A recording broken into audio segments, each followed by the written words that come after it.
In this video, we're going to take a really close look at the Voronoi node and compare the different types available.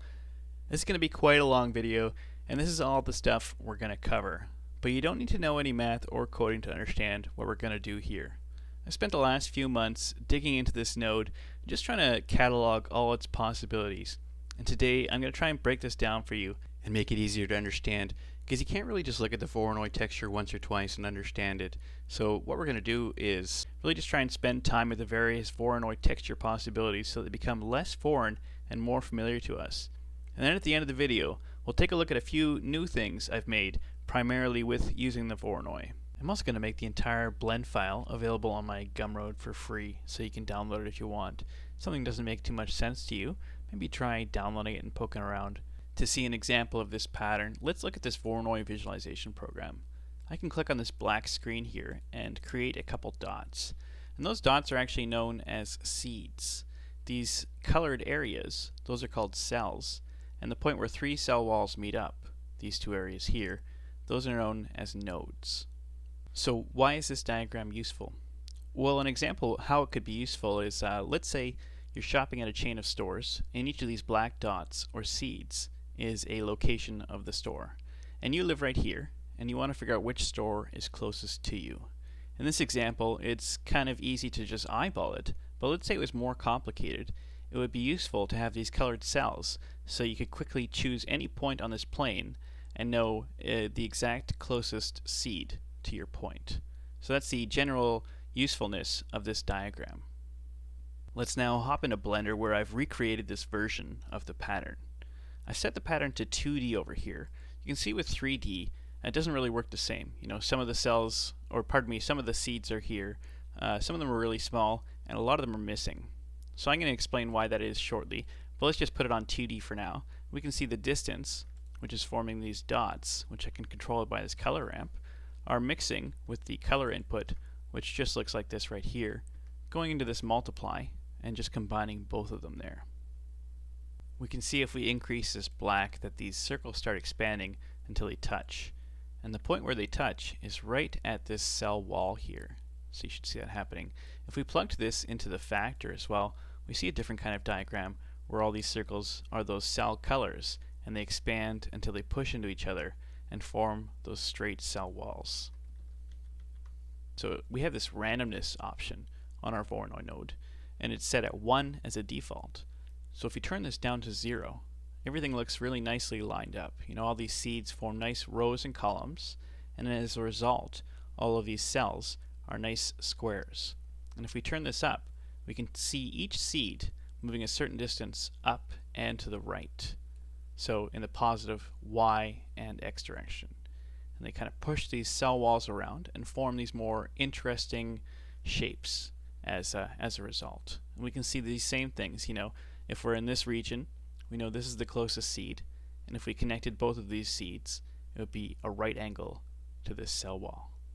So this is F1 that we're looking at, and F1 works the same as that visualization program that we were looking at, where this plane is divided up into different regions known as cells of points that are closest to each cell's respective seed. So in other words, if I chose a point anywhere here, let's say this point right here, we know that it's closest to this seed right here. Next, let's look at F2. And F2 is quite a bit more complicated than F1. But let's zoom in a little bit here and try and make sense of this.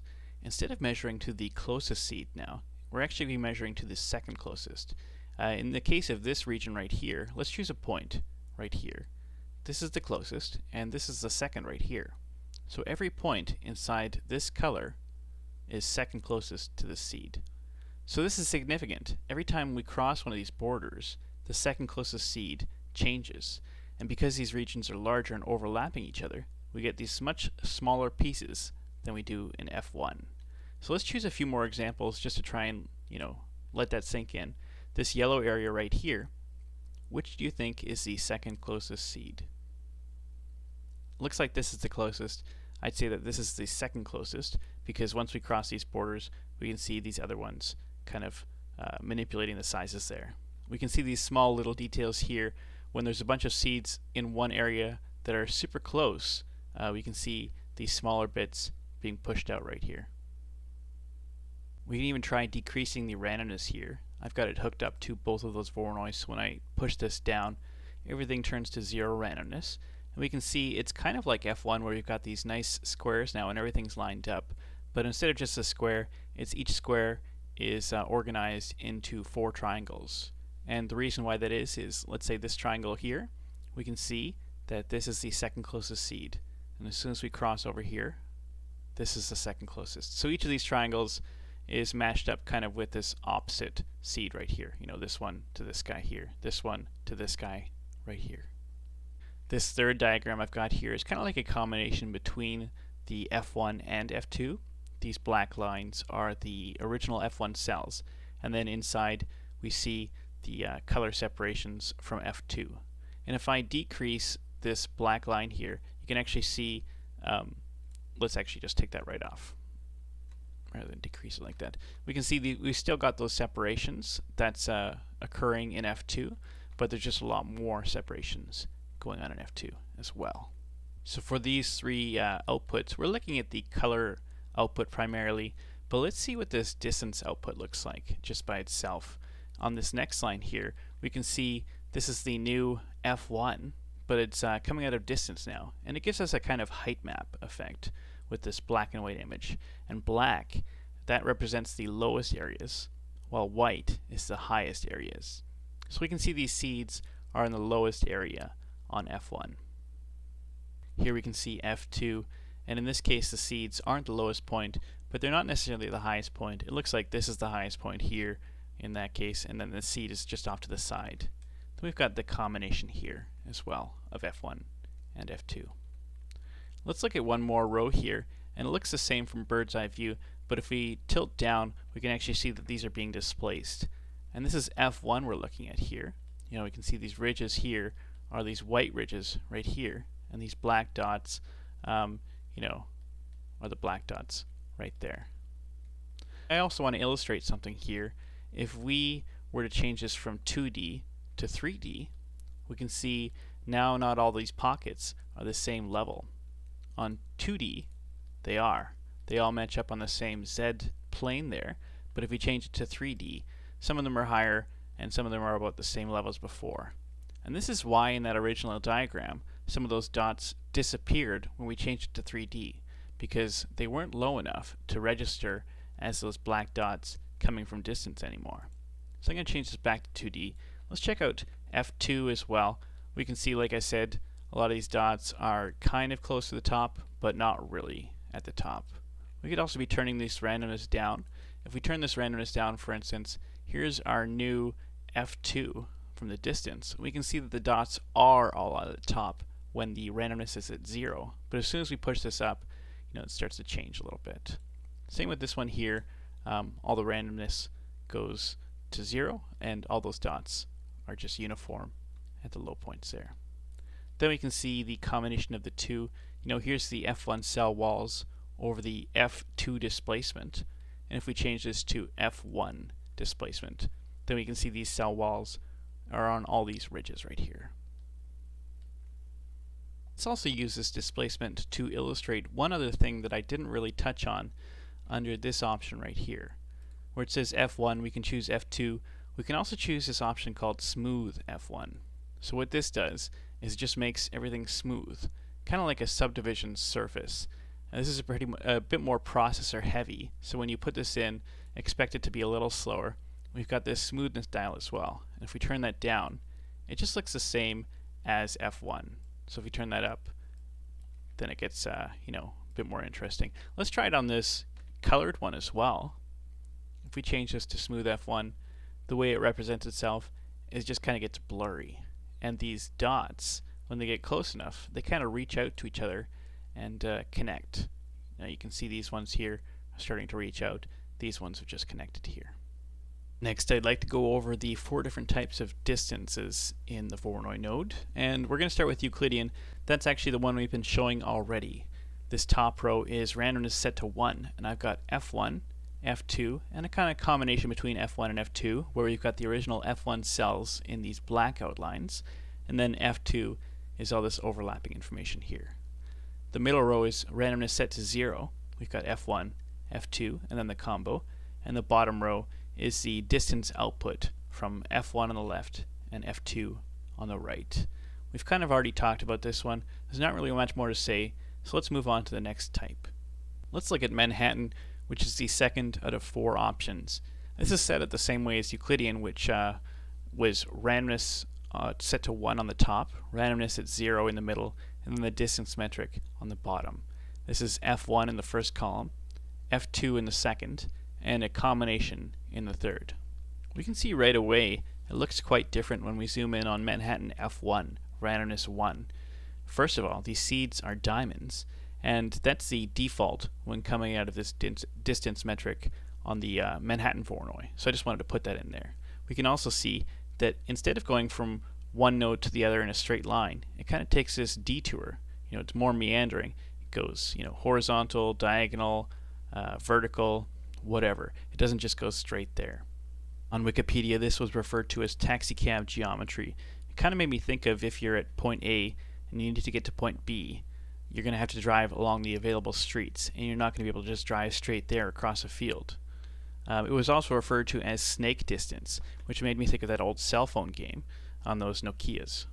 Earlier we watched this version of Euclidean where I had all these seeds just turned into the different cell colors, and as I move this color ramp we can see them expanding until they hit each other.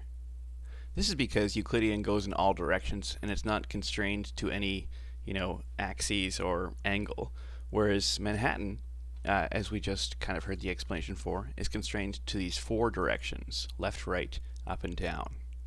Looking at Manhattan, we see a similar thing, but instead of the circles, we've only got 4 directions we can travel, up, down, left, and right. And so we can see these diamonds expanding out until they hit each other, and then they form these interesting shapes for the cell walls when pushed up against each other.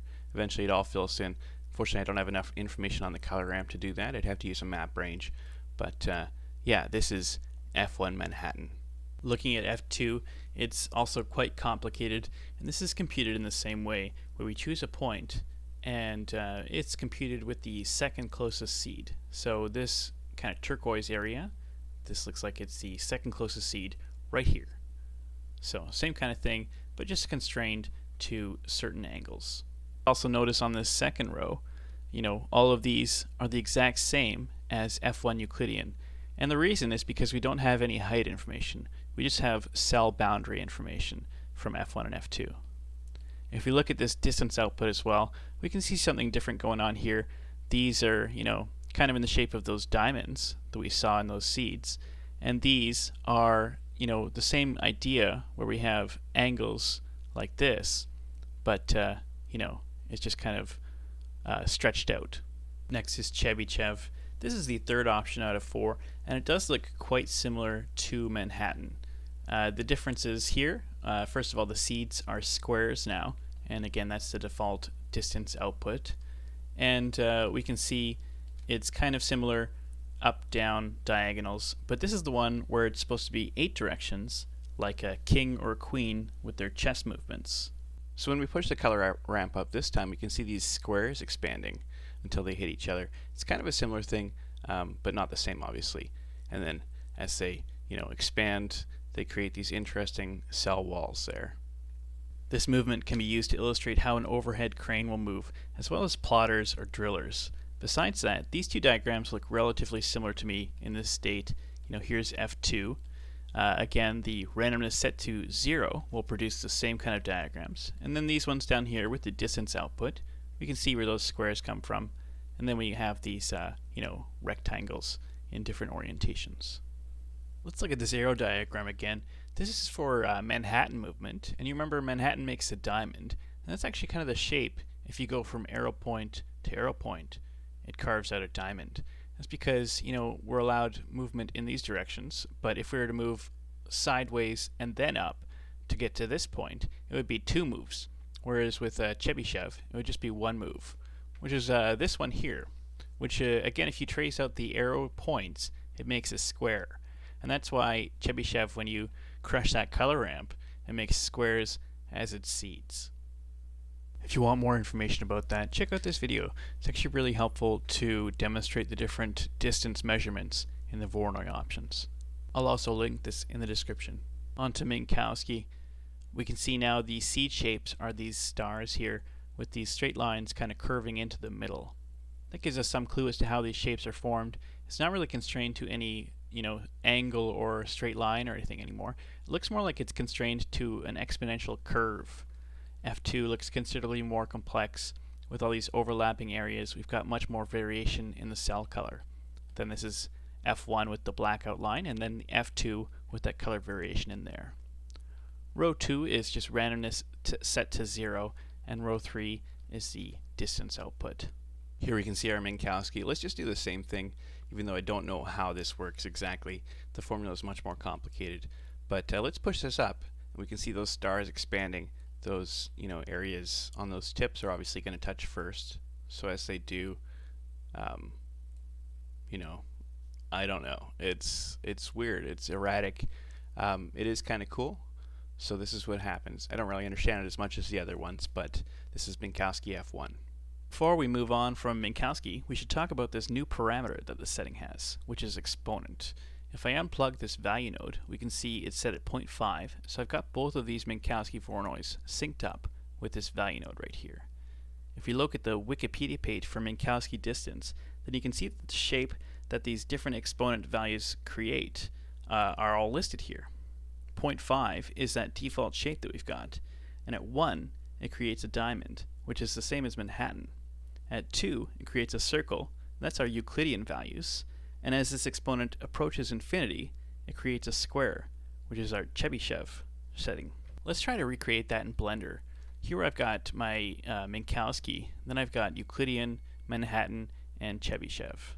And if we increase this to 1, it's the same as our Manhattan. If we increase this to 2, that's the same as our Euclidean. And if we turn this up to something quite high, I think 32 will do it. Yeah, there we go. That's our Chebychev. So we can see when we're looking at all 4 of these types together, this middle row, which is randomness set to 0, looks nearly identical. The only difference is the shape of these seeds. Euclidean, it's the circles. For Manhattan, it's the diamonds. For Chebychev, it's the squares. And for Minkowski, it's these star shapes. So let's come down here and compare these height maps, which is the distance output from these Voronoi nodes.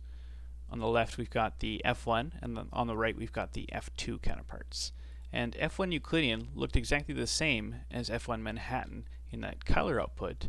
From here, though, we can see that here's where that circle comes from, and here's where that diamond comes from.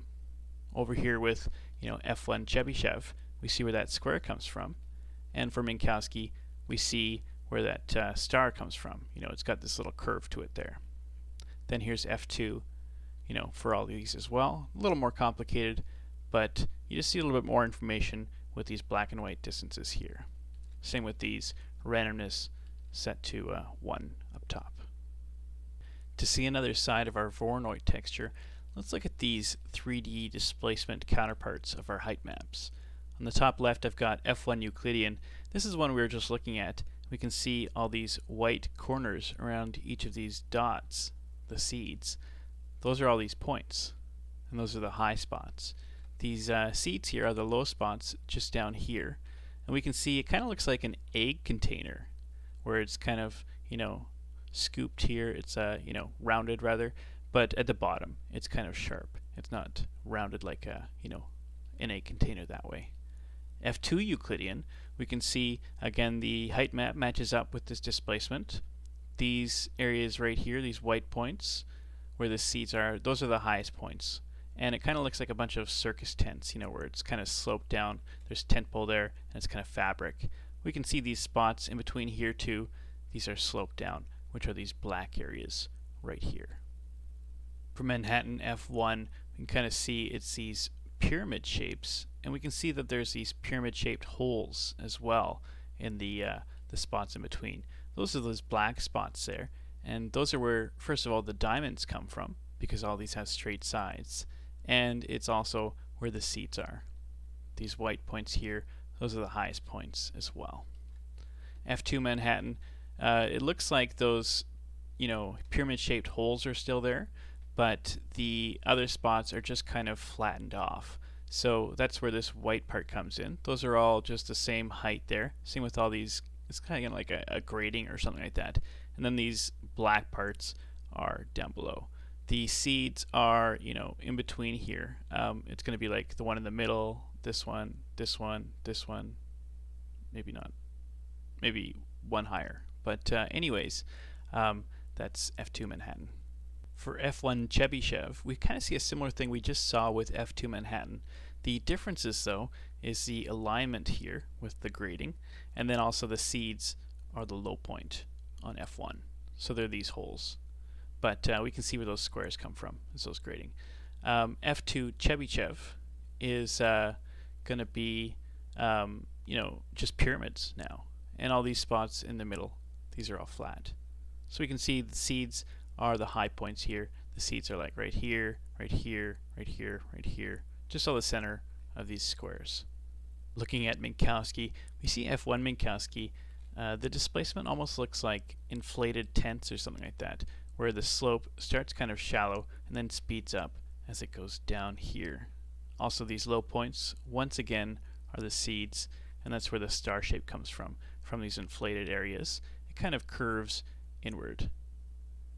Then F2 Minkowski, I'm not really even sure how I would describe this shape, but you can just kind of see what it looks like. These high points right here, these are where our seeds are. So it looks to me like when randomness is set to 0, like in all these examples, in F1 it places the seeds at the low points, and in F2 it places the seeds at the high points. Here once again we're looking at F1 Euclidean. You might be pretty familiar with it by now. Because it's F1, I know that the seeds are at the bottom, and you can actually see that by the color separation. It's kind of handy.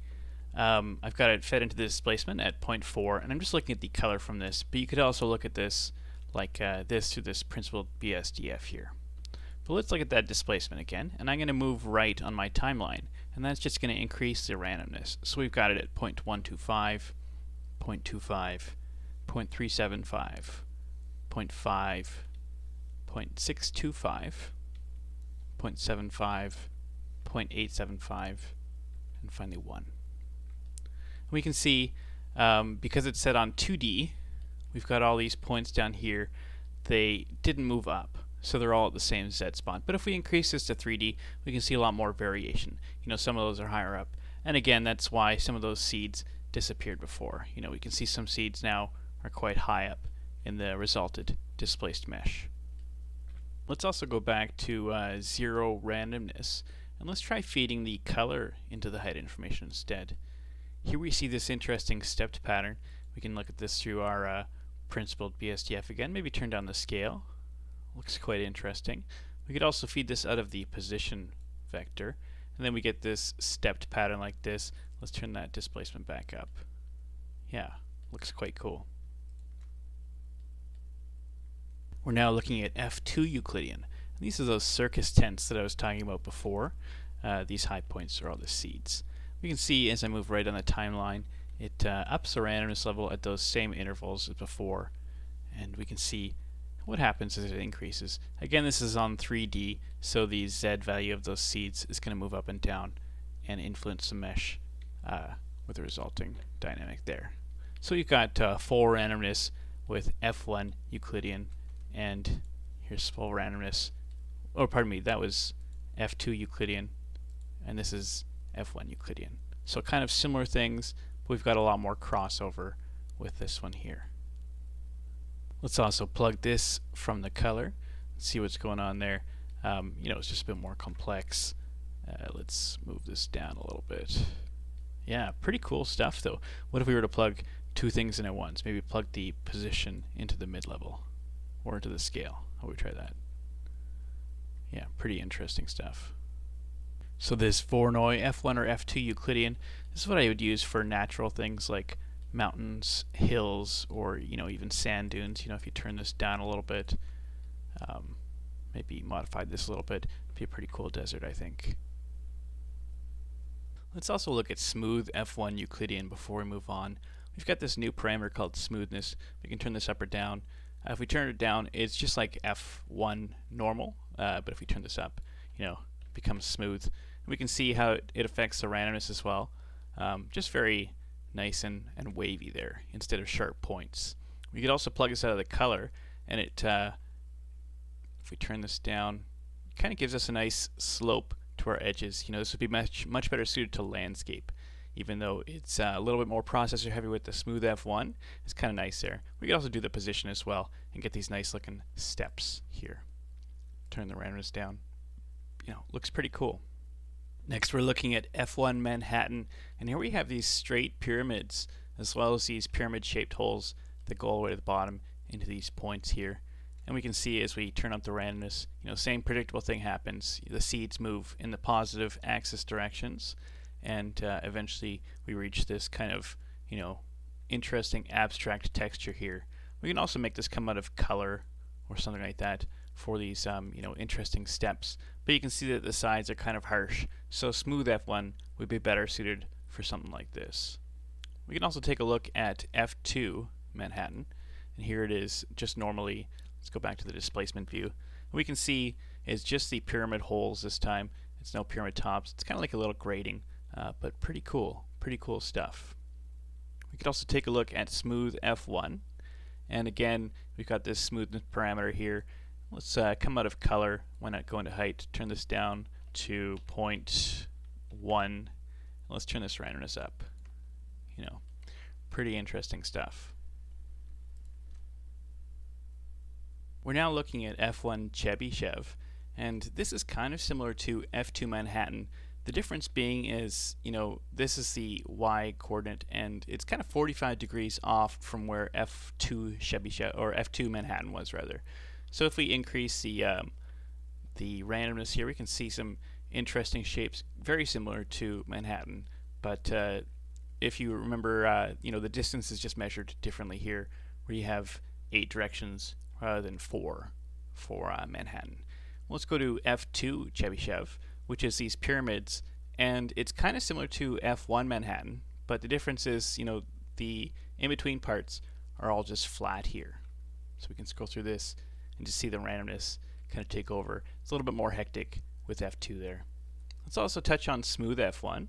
Let's check that out. I'm just going to go down to the bottom here, go back to smooth F1. We can see it's you know, just smoothed out there. If we turn up the randomness, you know, it's kind of interesting. Let's turn down the smoothness and maybe plug color into height. Get some cool stuff.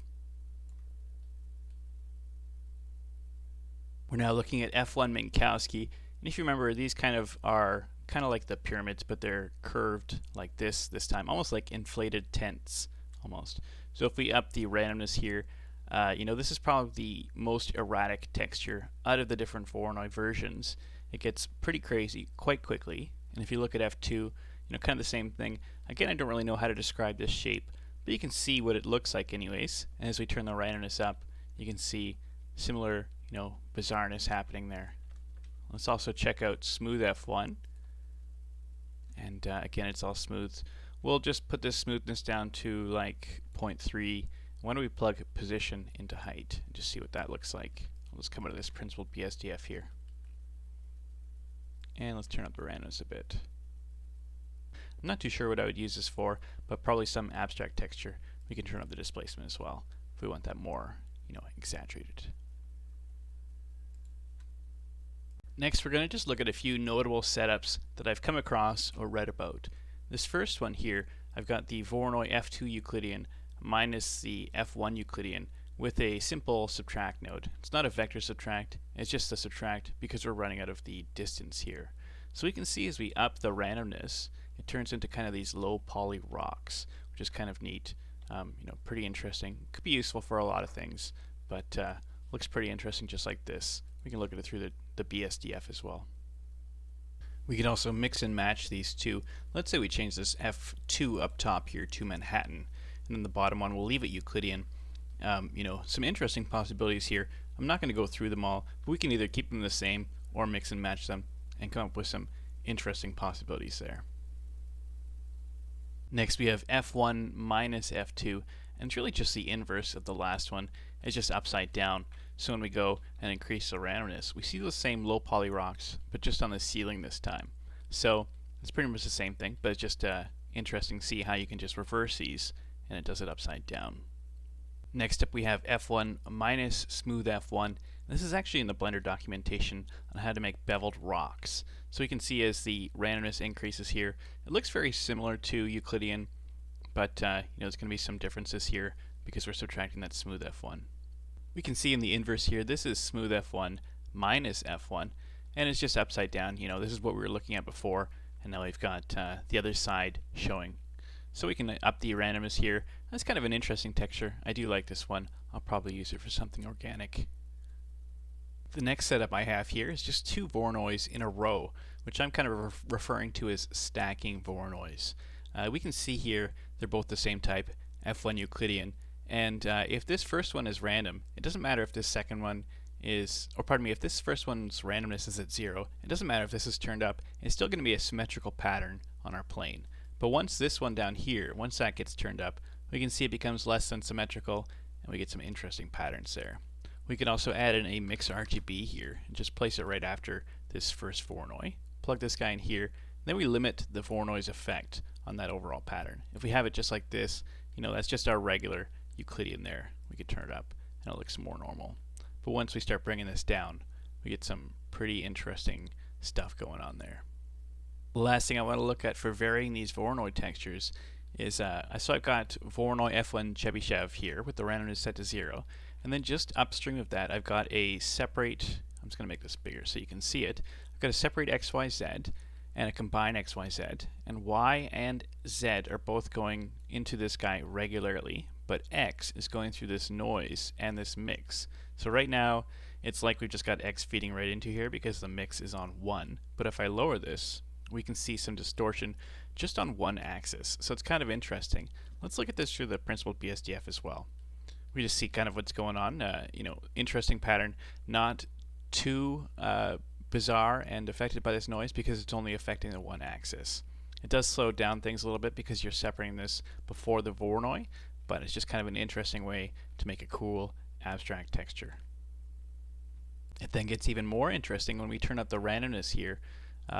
Some very interesting abstract patterns with this Chebychev especially. Kind of looks like circuitry or electronic components, something of that nature. To set up our scene for making these things here, we're going to get rid of our cube and bring in a plane. I'm going to come over here to the render properties, switch it from EV to cycles because we're going to be doing some displacement, and change it from supported feature set to experimental. Then if you have access to a GPU, go ahead and click that as well. Come over here to the modifier panel, and we're going to add a subdivision surface modifier. Click adaptive subdivision and turn this up to 6 so it's a little smoother there. Come down here to the material properties, and we're going to add that material that was on our cube. Scroll down, and where it says settings, we're going to click under displacement from bump only to displacement only. There we go. Now we're all set up. Let's do a few more things. Let's split our screen. I'm not going to make a huge area for the shader editor this time because these are quite small node trees, so you won't really need this space as much. Let's just put in some HDRI lighting. So let's go to the world properties, click this yellow circle beside color there, and click environment texture. Then go ahead and open up where you have some HDRI saved. If you don't have any, just check out HDRI Haven. There's a lot of great ones there. So I'm just going to choose this one here, Lakeside. We can have a quick look at it. Looks very nice. Click over on Ray Visibility and uncheck Camera. And now you have the lighting coming in, but you don't have that stuff in the background.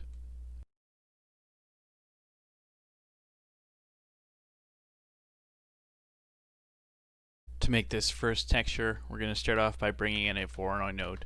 Like I said, these are the basis for all of these textures. And let's come out of the color.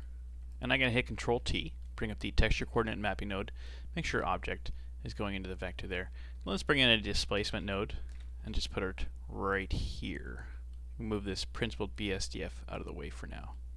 Let's look at this Voronoi node, change it to smooth F1. I'm going to plug the color into the height on this displacement, and then the position is actually going to go into the scale there. Then let's plug this into the displacement right here, just see what happens. And I'm going to lower this setting here as well. The smoothness is going to go really far down to 0.05, just like that. And let's see, what that looks like so far. It's kind of interesting. This right here as well. Let's just set this to I actually had it at negative 0.4, which is kind of weird, but I just had it set up that way because it looked good with the lighting I had, and I felt like changing that rather than changing everything else. Let's come up here and duplicate this principled BSDF, and we're going to mix these together. So that's Control Shift right click from one to the other. Just creates this mix shader here, and I'm going to create a color ramp because we're going to just take advantage of this texture coordinate node we have here and run out of the normal. And I'm going to move this black up to 0.268, and this white is going to come down to 0.318. And then we're going to plug this into that factor of the mix shader. And then we got to change one of these as well. Let's change this top one to black, and we're going to change this roughness to 0. And then this bottom one is going to be roughness 1 and remain at white. And this is that first texture.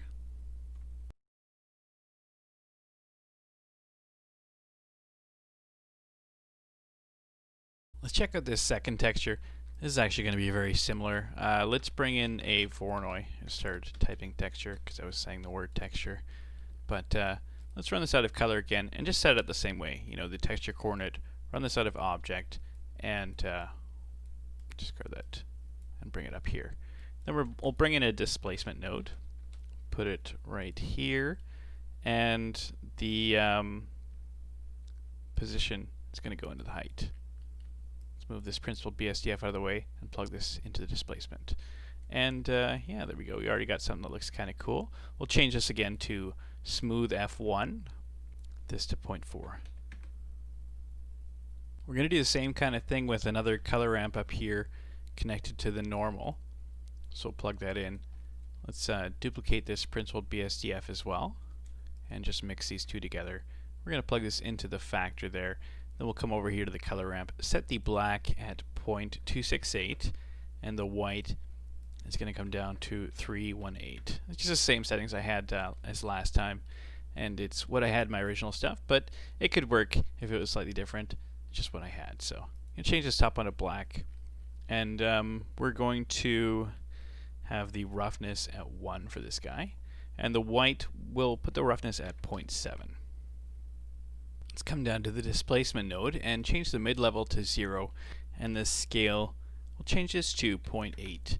Then come over here to right before this mapping node, and we're actually going to add 2 noise textures in, just like this, and 2 mix RGBs, just like this.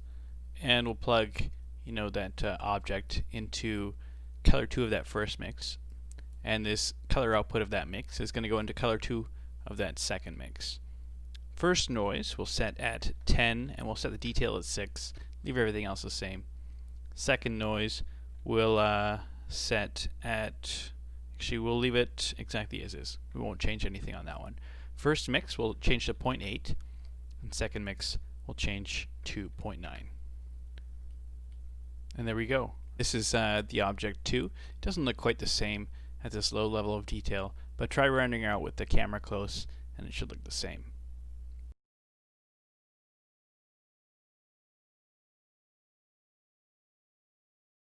On to object 3. Again, we're going to bring in a Voronoi node and just place it right here. And let's just run out of the color for now.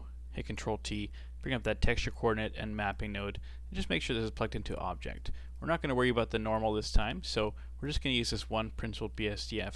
Why don't we set that up right now? Let's change it to black. Let's change this roughness to 0. So this setup is just using a few vector math nodes. First I'm going to bring in a displacement, and we'll plug the color output into the scale. And then what we'll do is we'll plug this vector into the height, and then we'll plug this into here. And we can see what's going on so far. It's kind of this interesting pattern. Let's change this to smooth F1 as well. And we'll change this smoothness value to 0.05, just like that.